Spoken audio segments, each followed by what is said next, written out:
ربیع ابن سلیمان دا یو ډیر غټ عالم تیر شوی دی، یو لوی دیندار سړی بزرګ تیر شوی دی. د حج اراده وکړه او حج ته روان شو. چې کله دا حج ته روان شو، ورسره خپل ورور هم دی، خپل د قافلې کسان دي ورسره، چونکې پخوا نه به سفرونه هغه پیدل وو. نو چې کله دا روان دی، یوې علاقې ته ورسېدلو، آرام یې داسې وکړو. ده څو اشیاو ته ضرورت شو، بازار ته پسې لاړو، ویل چې زه د ځان دپاره دغه کم څیزونو ته زما ضرورت دی چې دا واخلمه. بازار ته ځي، په یوه شړه لار روان دی. چې ویې کتل، یوه زنانه ده،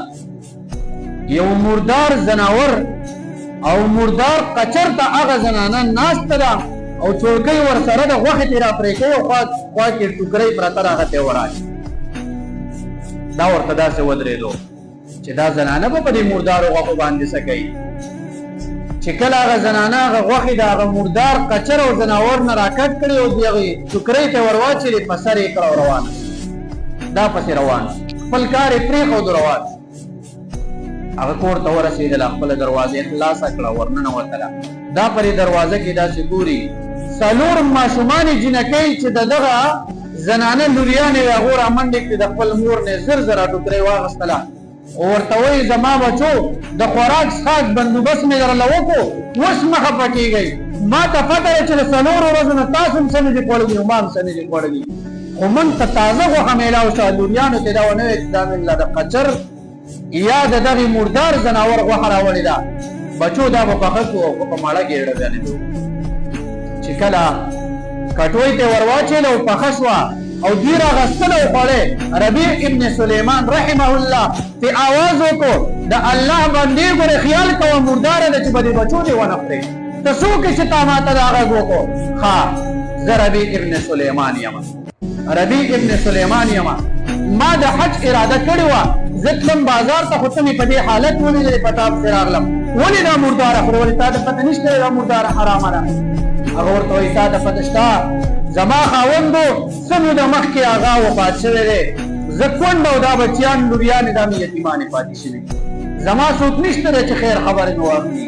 زما سره د روټۍ د څښاک د خوراک هېڅ بندوبست نشته. نن 4مه ورځ ده چې زما بچیانو نن ما ته دقه وینا وکړه چې مورې د ولږې مونږ اوس ځکه هر څه درته میلاو شو، موږ یې راوړه. زه ډېر وګرځېدم، د هر چا در ته ورغلم، خو چا راته څه رانه کړو، د ډېرو خلکو نه مې سوال وکړو، خو چا راته څه رانه کړو. لہذا زه مجبوره شوم په دې سقا غوښه او په دې سقا زناور چې د دې نه مې غوښې راکټ کړې، دا به اوس د خپلو بچو له ورکړو. هغه وایي نه، دا هېڅکله نشي کېدلی. 600 دراهم د سپینو زرو ورسره وو، هغې راواغېستل د کوم دپاره چې دا د دې د حج توښه وه، دا د دې د حج دپاره کېښلې وې، هغه پیسې راواغېستلې، لاړو بازار ته، د دوی د ټول کور چې څه بندوبست او سامان د خوراک څښاک و هغې ورته راوړو او ور یې کړو. هغه ورته دعاګانې وکړې، یوه لور یې ورته وایي وایي الله دې له مرګ په داسې حالت کې راولي ربیع سلیمانه چې ته مؤمن یې، د ایمان په حالت کې د درنه ساه لاړ شي. یوې ورته دا دعا وکړه. او دویمې لور یې ورته وایي چې کله نکیر منکر راشي، هغه جوابونه دې د باندې الله تعالی آسان کړي په تا باندې. او درېمې ورته دا خبره وکړه، وایي الله پاک دې د پیغمبرانو په ټولګي کې راپاڅوه. او 4مه ورته دا خبره وکړه، وایي ربیع ابن سلیمانه الله تعالی دې د پیغمبر علیه الصلاة والسلام ستا په حقله کې د پیغمبر سفارش قبول کړي. دا 4 دعاګانې وکړې شوې. دا راغلو چې کله راغلو د دې سره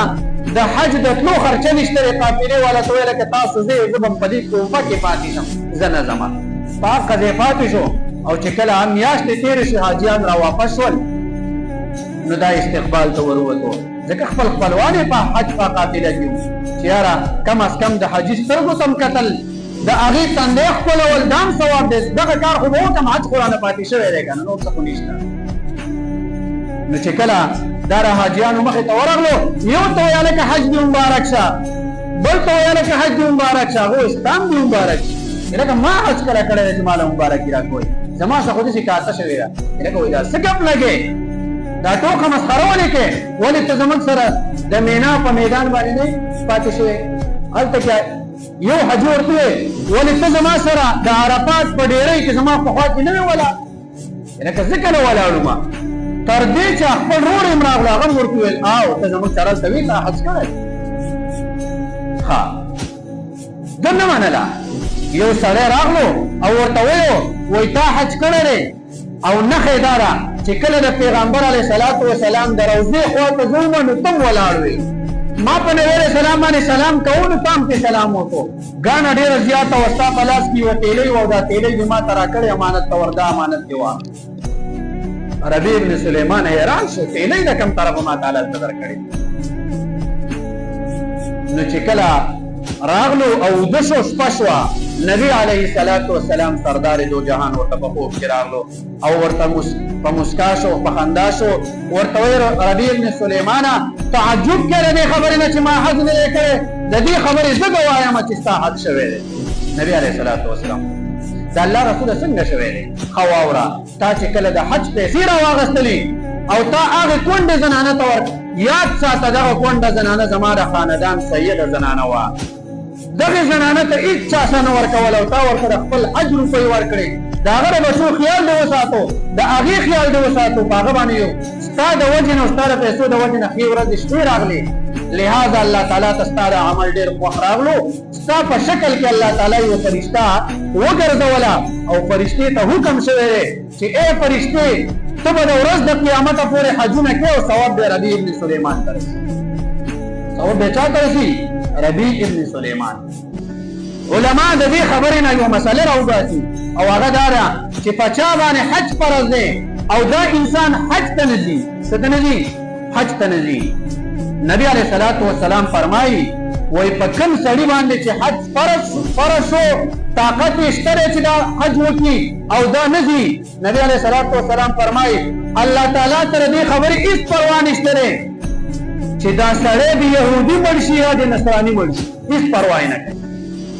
چې دغه انسان ته الله تعالی په داسې حالت کې مرګ راولي چې دا یهودي مړ کېږي هم مړ دي شي الله تعالی ته هېڅ پروا نشته که نصراني او عیسایي مړ کېږي مجوسي مړ دي شي الله تعالی د دې خبرې هېڅ پروا نه کوي ځکه په تا باندې حج فرض ته ولې نه کوو بیا علما فرمایي چې حج در باندې فرض دی دې ته نه ګورې چې ځوان یمه دې ته نه ګورې چې ځوان یم ورېږه چې بوډا شم وبې کم ولې ستا سره دا خبره شته ستا سره دا اګریمنټ شوی دی چې ته به بوډا کېږي او بیا به حج کوې یا تا ته د دې خبرې علم شته دی چې زه به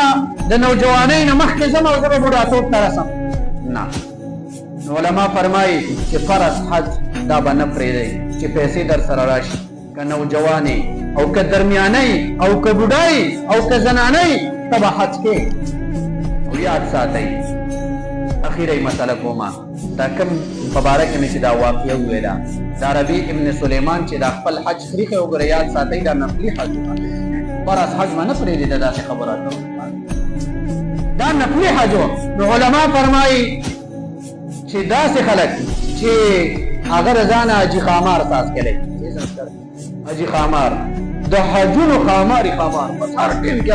حج کوي د هغې په ګاونډ کې غریبان د ولږې نه مري د هغې په ګاونډ کې یتیمان د ولږې نه مري د هغې په کلي علاقه کې ډېر داسې خلک وي چې هغه سره د خوراک څښاک دپاره صحیح نو او دا هر کال حج ته روان دی حاجي صاحب حج ته روان یاد وساته دقه د حج پیسې دې راواخله په دقه غریبانو باندې ولګوه ستا دپاره ډېر ثواب چې کوم دی هغه په دې خبره ځکه هغه خلکو ته د ثواب پته وه ربیع ابن سلیمان ته چې د قیامته پورې د حجونو ثواب میلاویږي په کومه خبره باندې د یو یتیم بچي خیال یې وساتو د یوې کونډې زنانه او د هغې د غریبۍ د هغې د حیا او د عزت د هغې لاج او خیال یې وساتو الله رب ذوالجلال غیرتي ذات دی غیرت یې وکړو او ربیع ابن سلیمان تر قیامته پورې د حجونو ثواب میلاوي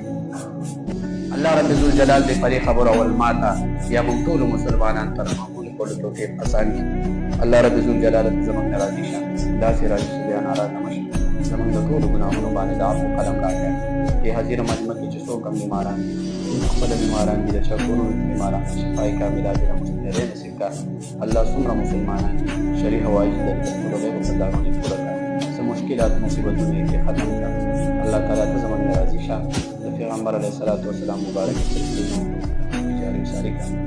حاجیان صاحبان تللی دي الله رب الجلاله حجونه قبول کړه الله تعالی په خیر عافیت سره سره ورسوه او په خیر عافیت سره ټول کورونو ته راوستلی کړه وصلی الله تعالی